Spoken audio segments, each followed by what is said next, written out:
તો હનુમાન જયંતીને હવે ગણતરીના દિવસ બાકી રહ્યા છે। સાળંગપુર ધામમાં 12મી એપ્રિલે હનુમાન જયંતીની ભવ્ય ઉજવણી થવાની છે।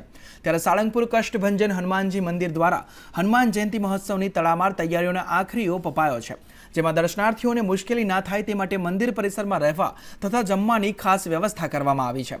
સાથે વિશાળ પાર્કિંગ એરિયા પણ બનાવવામાં આવ્યા છે। દાદાના જન્મોત્સવની રંગેચંગે ઉજવણી થાય તે માટે અહીં 2 દિવસ સુધી વિવિધ કાર્યક્રમો પણ યોજાશે। શાસ્ત્રી સ્વામી હરિપ્રકાશ દાસજી અને કોઠારી વિવેક સાગર દાસ સ્વામીના માર્ગદર્શન હેઠળ આ કાર્યક્રમનું આયોજન કરવામાં આવ્યું છે।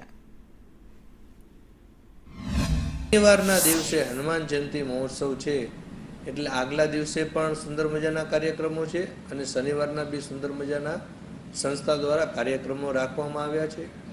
એમાં ખાસ કરીને શુક્રવારે સવારે ભગવાનનો ભવ્ય રાજોપચાર પૂજા થશે।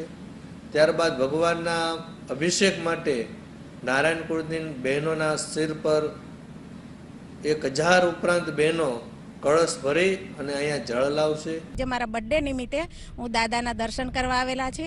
અમને આમ તો વધારે કન્વિનિયન્ટ રેટ કે અગર અમે હનુમાન જયંતીના દિવસે આવત એમ, પણ જોબના હિસાબે હનુમાન જયંતીના દિવસે રજા પણ નથી ને આજના દિવસે લીધી છે ને બર્થડેના દિવસે દાદાના દર્શન થઈ ગયા।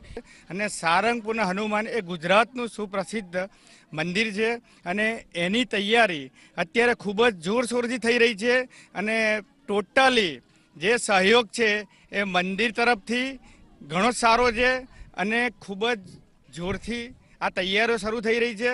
અને અમારી સ્કૂલ તરફથી અમારા જે મિત્રો જે આખું ગ્રુપ છે, જે ઉમંગ સર, નિસર્ગ જાની સર